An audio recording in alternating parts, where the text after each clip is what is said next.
नमस्कार, मैं हूं आपके साथ लक्ष्मी और आप देख रहे हैं देश का पहला समझाने वाला बुलेटिन खबर तो समझिए। इस आधे घंटे में हम आपको सिर्फ खबर ही नहीं दिखाएंगे बल्कि खबरों की पेचीदगी को भी समझाएंगे। लेकिन सबसे पहले आइए जान लेते हैं आज की 4 वो बड़ी खबरें जिस पर मुख्य तौर पर हमारी नजर रहने वाली है। देखिए, पहली खबर जाति की गिनती वाली सियासत होगी, इसको आपको आगे समझाएंगे और उसके बाद समझाएंगे आपको चंपाई से किसे फायदा होने वाला है, यानी कि अब वो बीजेपी में शामिल होने वाले हैं चंपाई सोरेन जेएमएम को छोड़ करके, तो किसे फायदा होने वाला है ये आपको डिटेल में समझाएंगे आगे। और इसके बाद हेमंत के तोड़फोड़ वाले आरोप को भी समझाएंगे, जब हेमंत सोरेन ने मंच से विधायकों की तोड़फोड़ की बात उन्होंने कही। और देखिए, अररिया में तालिबानी तस्वीर सामने आई, वो भी आपको डिटेल में समझाएंगे। और वैसे तो खबर की शुरुआत होती है पॉलिटिकल खबरों से, लेकिन आज सबसे पहले बात करेंगे खेल जगत से जुड़ी हुई खबर की, यानी कि क्रिकेट से जुड़ी हुई खबर की। देखिए, आईसीसी के नए चेयरमैन बने जय शाह, निर्विरोध चेयरमैन चुने गए हैं जय शाह, और जय शाह इकलौते उम्मीदवार थे। यानी कि आपको बता दें कि आज थी नॉमिनेशन की आखिरी तारीख और जय शाह ने सभी को धन्यवाद दिया। 1 दिसंबर को संभालेंगे पद। फिलहाल बीसीसीआई के सचिव हैं जय शाह। तो ये बड़ी खबर आप तक पहुंचा रहे हैं। बताते चले आपको, क्रिकेट जगत से जुड़ी ये खबर है। आईसीसी के नए चेयरमैन बन गए हैं जय शाह, निर्विरोध चुने गए हैं, चूंकि इकलौते उम्मीदवार थे जय शाह। और देखिए, आज नॉमिनेशन थी और नॉमिनेशन की आखिरी तारीख थी और जय शाह ने सभी को धन्यवाद दिया चूंकि इकलौते उम्मीदवार थे और इसी वजह से निर्विरोध वो चुने गए हैं। 1 दिसंबर को अपना पद संभालेंगे, लेकिन फिलहाल आपको बता दें बीसीसीआई के सचिव हैं जय शाह। देखिए, जय शाह के आईसीसी चीफ बनने के मायने क्या हैं वो भी आपको समझा देते हैं। बीसीसीआई के सचिव जय शाह को लेकर के एक बड़ी खबर सामने आई। आईसीसी के नए चेयरमैन बन गए हैं जय शाह और जय शाह अब ग्रेग वार्कले की जगह लेने वाले हैं। जय शाह निर्विरोध आईसीसी चेयरमैन चुने गए हैं। आईसीसी चेयरमैन पद के लिए जय शाह अकेले ही आवेदक रहे, यानी कि सिर्फ उन्होंने ही आवेदन दिया था इस पद के लिए, और ऐसे में चुनाव नहीं हुआ और जय शाह निर्विरोध ही जीत गए। आईसीसी के मौजूदा चेयरमैन का कार्यकाल 30 नवंबर को खत्म हो रहा है। ग्रेग वार्कले लगातार दूसरी बार इस पद पर रहे और अब जय शाह पद का जो भार है वो संभालेंगे आने वाले वक्त में। चलिए बढ़ते हैं खबरों में आगे। कास्ट सर्वे को लेकर के देश भर में सियासत गरमाई हुई है। कांग्रेस और आरजेडी तो देश भर में जाति गणना कराने की मांग कर रही है। अब एनडीए के घटक दल एलजेपी रामविलास के प्रमुख चिराग पासवान ने भी इसकी मांग करके सियासत तेज कर दी है। तो वहीं देखिए, जेडीयू का कहना है कि नीतीश कुमार बिहार में जाति गणना करा करके देश में नजीर पेश किया है, तो अब पूरे देश में ये कराया जाए, इस पर केंद्र सरकार को निर्णय लेना है। कांग्रेस केंद्र पर प्रेशर पॉलिटिक्स की बात कह करके मुद्दे को तूल दे रही है। इस रिपोर्ट में देखिए।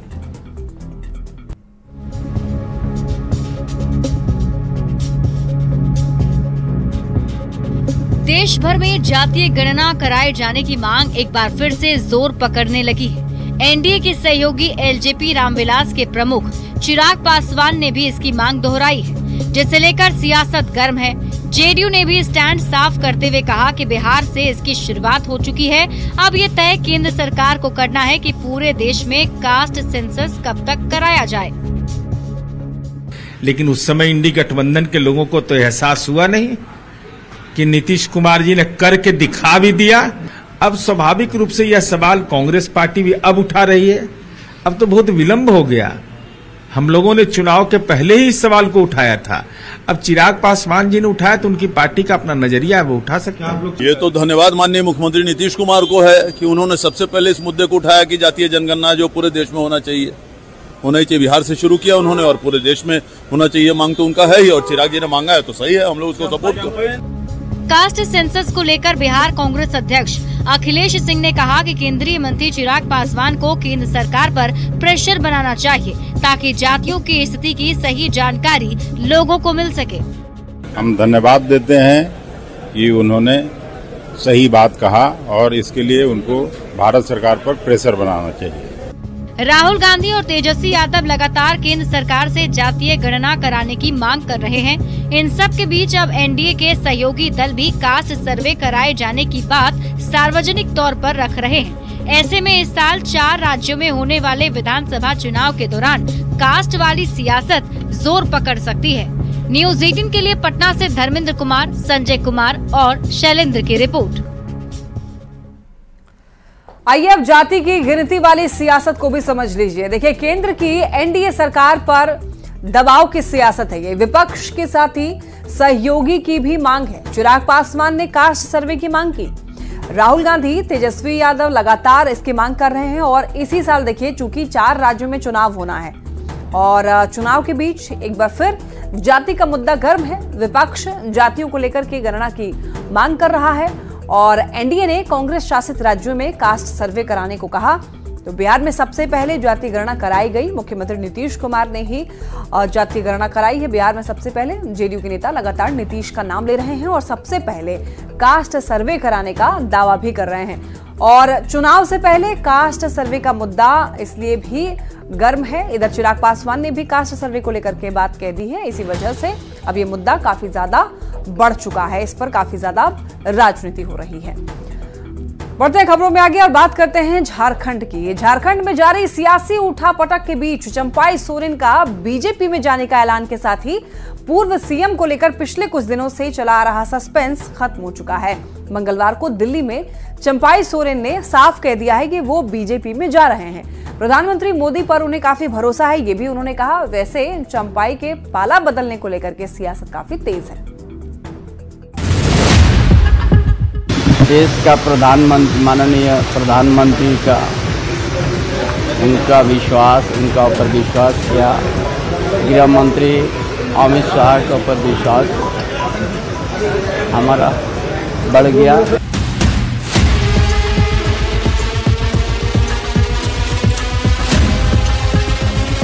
बीते कुछ दिनों से झारखंड का सियासी तापमान बरसात के मौसम में भी गर्म है। करीब 10 दिन से चले आ रहे प्रदेश के सबसे बड़े सियासी सस्पेंस पर से पर्दा उठ गया है। जेएमएम के संस्थापक सदस्य शिबू सोरेन के बेहद करीबी और झारखंड के पूर्व मुख्यमंत्री चंपाई सोरेन ने जेएमएम को टाटा बाय बाय कर दिया है। चंपाई अब बीजेपी का दामन थामने वाले हैं। दिल्ली में अपनी सियासी रणनीति का खुलासा करते हुए चंपाई ने कहा कि वो 30 अगस्त को भारतीय जनता पार्टी का दामन थामने जा रहे हैं। पीएम मोदी पर चंपाई सोरेन ने भरोसा जताते हुए ये बड़ा ऐलान किया। झारखंड प्रदेश का कुछ अलग ही परिस्थिति है। हम बड़ा मंथन करने के बाद देश का प्रधानमंत्री, माननीय प्रधानमंत्री का उनका विश्वास, उनका ऊपर विश्वास किया। गृह मंत्री अमित शाह के ऊपर विश्वास हमारा बढ़ गया और भारतीय जनता पार्टी में शामिल होने का हमने निर्णय ले लिया। हम और हमारा लड़का जो बाबूलाल सोरेन, वो बाद में बताएंगे। असम के मुख्यमंत्री और झारखंड के चुनाव सह प्रभारी हेमंत बिस्वा शर्मा ने सोमवार की देर रात अपने सोशल मीडिया हैंडल पर पोस्ट कर इस बात की जानकारी दे दी थी। इसके बाद से चंपाई को लेकर चल रहा सस्पेंस खत्म हो गया। 28 अगस्त को चंपाई दिल्ली से रांची पहुंचने वाले हैं। 28 अगस्त को ही उनके जेएमएम की प्राथमिक सदस्यता और मंत्रिमंडल से भी इस्तीफा देने की चर्चा है। उसके बाद 30 अगस्त को औपचारिक तौर पर वे बीजेपी में शामिल हो जाएंगे। न्यूज़ 18 के लिए दिल्ली से अमितेश सिंह के साथ ब्यूरो रिपोर्ट। आइए अब जरा समझिए कि चंपाई सोरेन से किसे फायदा होने वाला है और किसको नुकसान। और ये सवाल भी इसलिए उठ रहा है क्योंकि चंपाई सोरेन ने जेएमएम को कह दिया है अलविदा और 30 अगस्त को वो थामने वाले हैं बीजेपी का दामन। तो देखिए, चंपाई के सियासी कदम से अब सियासत काफी ज्यादा गर्म हो चुकी है।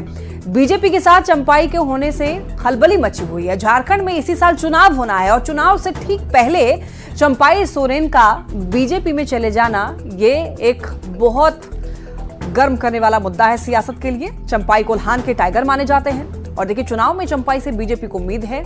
जेएमएम में अपमान का आरोप चंपाई लगातार लगा रहे हैं और अब वो बीजेपी में शामिल हो रहे हैं। तो बीजेपी को इससे बहुत फायदा होने वाला है क्योंकि इनका अपना जनाधार है और कोल्हान के टाइगर कहे जाते हैं और कोल्हान में कहा जा रहा है कि बीजेपी इसके बाद मजबूत हो सकती है।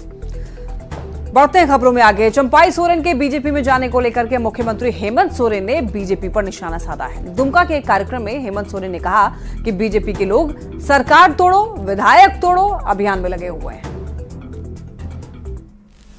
और इनको टेंशन हो गया है कि अब आगे का लड़ाई कैसे लड़ेंगे। तो आप लगे हुए हैं बाहर सरकार में फिर से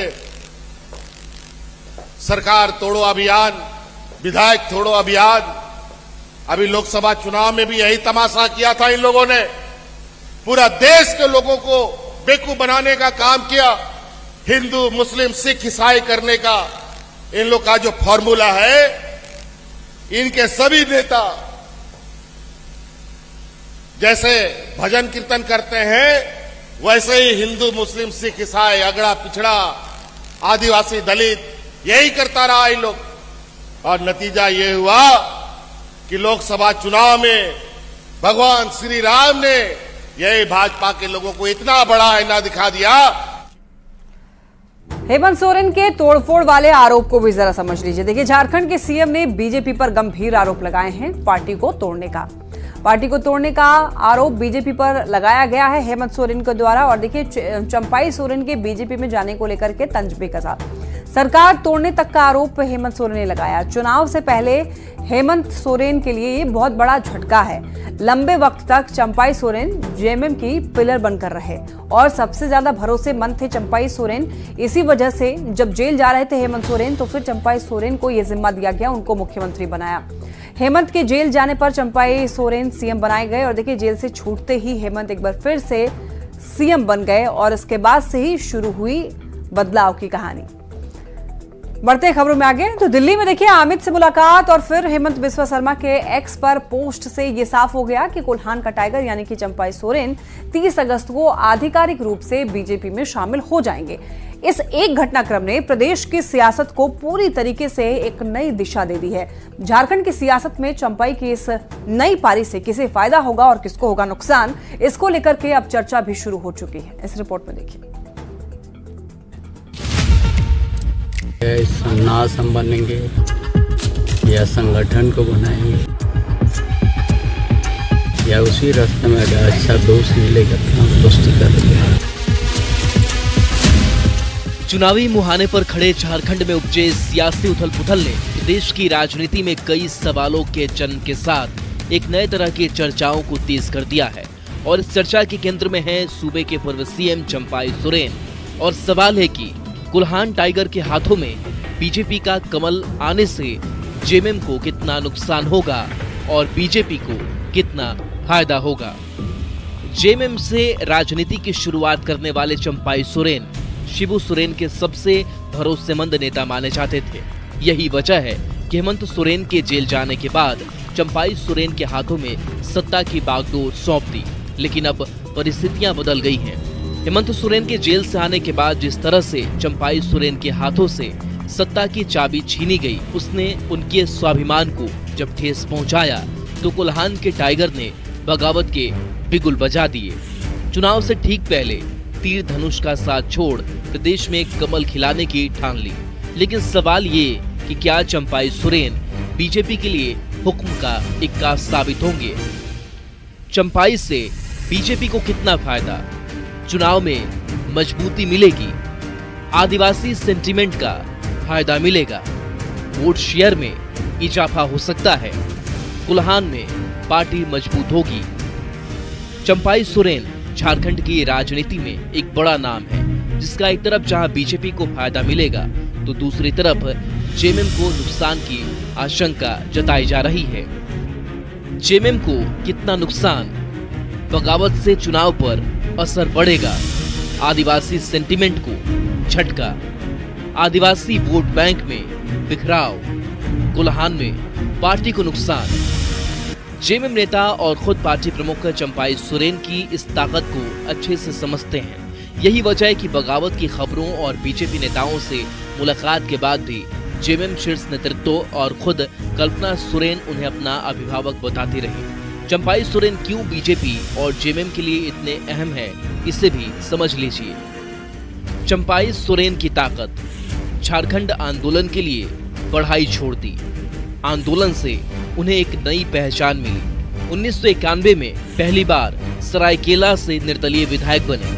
लगातार 6 बार सरायकेला से विधायक चुने गए। 2010 में बीजेपी जेएमएम सरकार में मंत्री बने। 2013 में जेएमएम कांग्रेस सरकार में मंत्री बने। हेमंत सरकार में भी मंत्री बने। 2 फरवरी से 3 जुलाई 2024 तक प्रदेश के सीएम रहे। कुल्हान में राजनीतिक जड़ें सबसे ज्यादा मजबूत। कुल्हान की कई विधानसभा सीटों पर सीधा प्रभाव। झारखंड की सियासत में उनकी हर चाल विरोधियों को चारों खाने चित कर देती है। खासकर कुल्हान क्षेत्र में उन्हें मात देना किसी के लिए भी आसान नहीं है। इसलिए उन्हें कुल्हान टाइगर के नाम से भी लोग पुकारते हैं। ऐसे में देखना होगा कि चुनाव से ठीक पहले चंपाई सोरेन की इस सियासी चाल से किसे कितना फायदा और किसे कितना नुकसान होता है। Bureau report, news 18। आइए अब जरा समझिए कि चंपाई सोरेन से कितनी बदलेगी सियासत। देखिए, दिल्ली दरबार में बीजेपी के साथ चंपाई की डील अब फाइनल हो चुकी है। कोल्हान का टाइगर यानी कि चंपाई सोरेन 30 अगस्त को भारतीय जनता पार्टी में आधिकारिक रूप से शामिल हो जाएंगे। आधिकारिक रूप से चंपाई जो है वो बीजेपी में शामिल होने वाले हैं और इस घटनाक्रम ने प्रदेश की सियासत में बदलाव किया है। झारखंड की सियासत में चंपाई सोरेन से किसे फायदा होगा और किसे होगा नुकसान, इस पर चर्चा काफी ज्यादा तेज है। तो देखिए, चंपाई के लिए सरायकेला सीट जीतना आसान नहीं रहा है। चंपाई सिंहभूम लोकसभा सीट से सुखराम उरांव को लड़ाना चाहते थे। उनके कार्यकाल में हेमंत सोरेन का हस्तक्षेप रहा और इससे नाराज चंपाई ने बीजेपी के साथ जाने का फैसला कर लिया और काफी लंबे समय से जेएमएम से वो नाराज चल रहे थे। इसके बाद ही उन्होंने ये फैसला लिया और भारतीय जनता पार्टी में शामिल होने वाले हैं। अररिया से अब हैरान करने वाला एक मामला सामने आया है जो कि आपको बता रहे हैं। सोशल मीडिया पर एक वीडियो वायरल हो रहा है जिसमें एक युवक के प्राइवेट पार्ट में कुछ लोग मिर्च का पाउडर डालते हुए नजर आए। चोरी के आरोपी शख्स के साथ में हैवानियत की तस्वीर ने तालिबानी क्रूरता की याद दिला दी। वहीं पुलिस ने एक्शन लिया और एक आरोपी को अरेस्ट भी किया। मानवता को शर्मसार करने वाली ये कहानी है क्या, आखिर इस रिपोर्ट के जरिए समझिए।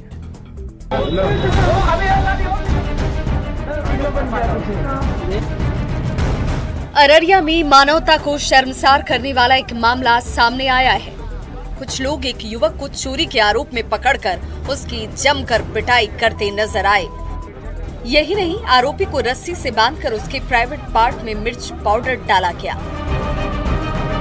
आरोपी चीखता चिल्लाता रहा, पर मदद की बजाय वहां पर मौजूद कुछ लोग वीडियो बनाते रहे। सोशल मीडिया पर हैवानियत की इस तस्वीर को वायरल भी कर दिया गया। बताया जाता है कि शहर के नगर थाना इलाके के हॉस्पिटल चौक के पास बाइक चोरी के आरोप में पहले लोगों ने युवक को पकड़ा, पर उसे पुलिस को सौंपने की बजाय खुद ही सजा देने लगे। 2 लोगों ने उसे पकड़े रखा और उसके साथ तालिबानी अंदाज में बर्बरता की गई। घटना को लेकर टाउन थाने में मामला दर्ज कराया गया है। एक आरोपी की गिरफ्तारी हुई है, जबकि बाकी आरोपियों की तलाश जारी है। एक वायरल वीडियो हुआ था जिसमें अमानवीय कृत्य करते हुए एक वायरल वीडियो को फिर हम लोग ने जांच में भेजा।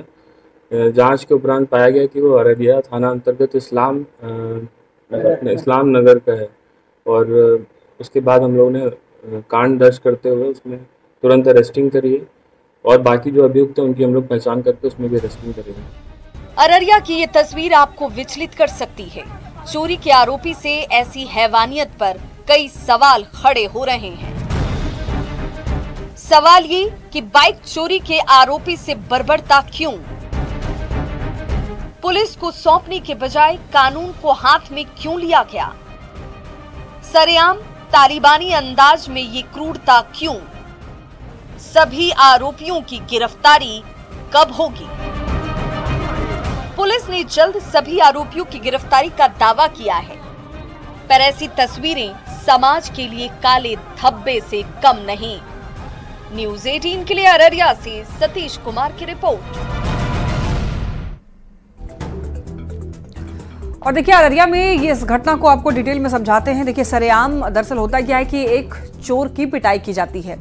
एक बाइक चोर होता है और उसे जब वो लोगों के हत्थे चढ़ जाता है तो उसकी जमकर पिटाई की जाती है, हाथ को रस्सी से बांध दिया जाता है और उसके साथ अमानवीय व्यवहार किया जाता है। प्राइवेट पार्ट में मिर्च पाउडर डाल दिया जाता है और वहां पर खड़े लोग तमाशबीन बने रहते हैं, वीडियो बनाते रहते हैं। बाइक चोरी के आरोपी के साथ बर्बरता की गई है।